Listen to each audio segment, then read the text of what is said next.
happening in Maharashtra, what has happened and what is happening in Maharashtra is truly sad. Truly sad. But let me tell you the context.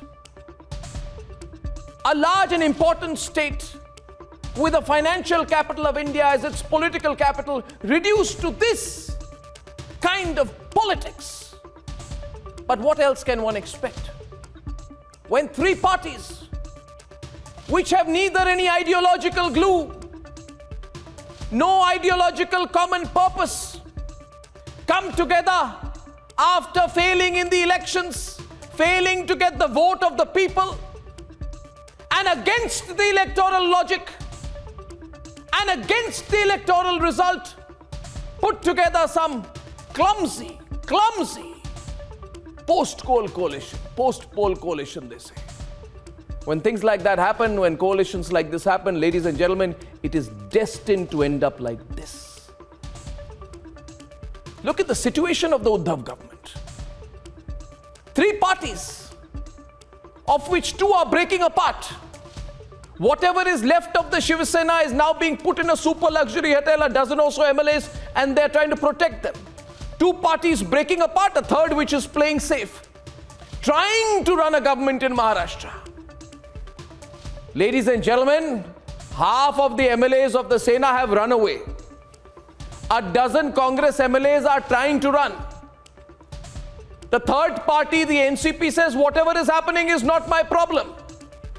And the people of India and the people of Maharashtra are utterly aghast that this kind of dangerous political instability that was associated with smaller states earlier is now happening even in Maharashtra.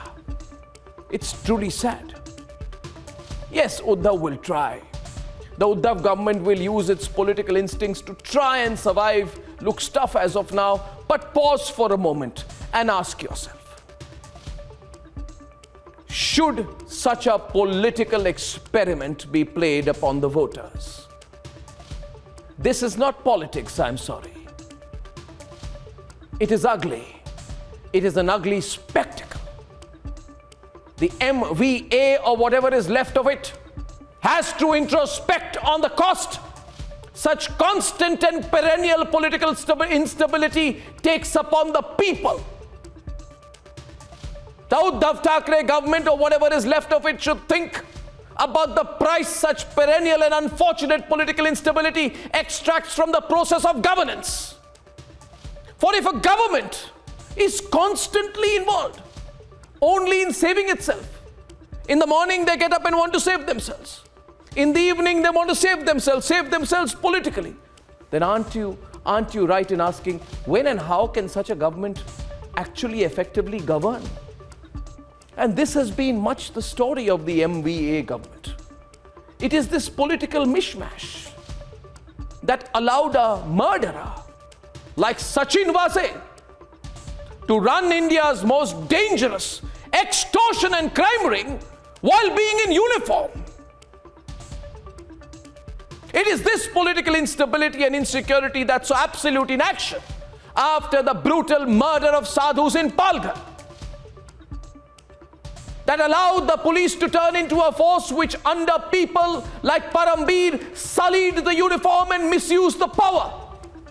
And for all of this, the fundamental reason has been political insecurity and political instability. Have no doubt about it. People like PARAM and VAZE fed off the political insecurity that comes with such unstable coalition governments. And what is the result? The result we are seeing now. We have seen an unending anarchic chaos. Now, ladies and gentlemen, this piece of paper that I got this morning has a printout of a confession by the same PARAM, where he says, signed before the CBI, that Uddhav Thackeray's then Home Minister Anil Deshmukh concocted a case against me. And PARAM, the shameless PARAM, the tainted Parambir says that the murderer, Sachin VAZE, according to his signed statement, was put on the job of fixing me even before he was reinstated in office. What does this mean? Can you think about it, viewers, the implications?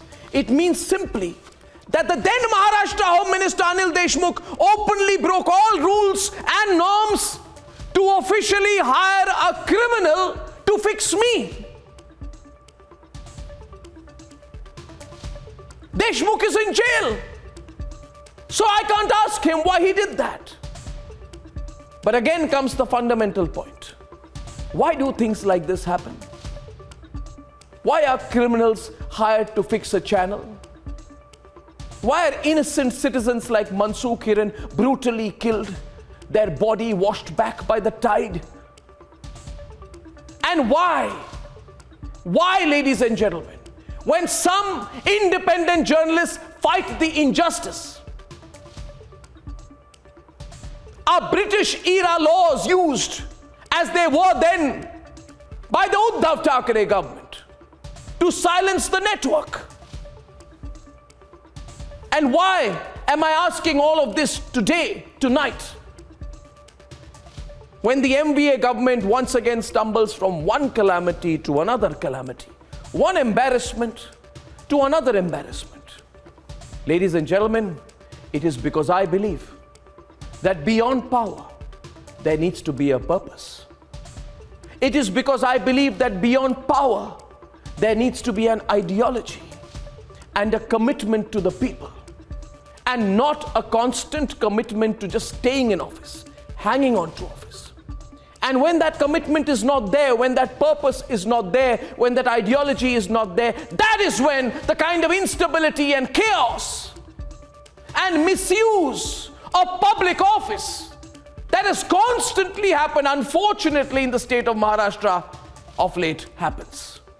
Ladies and gentlemen, that is the context to what is happening politically today. A context that other news networks will not tell you because they were part of the game. They use the same instability and insecurity to fight Republic. So let's debate, ladies and gentlemen.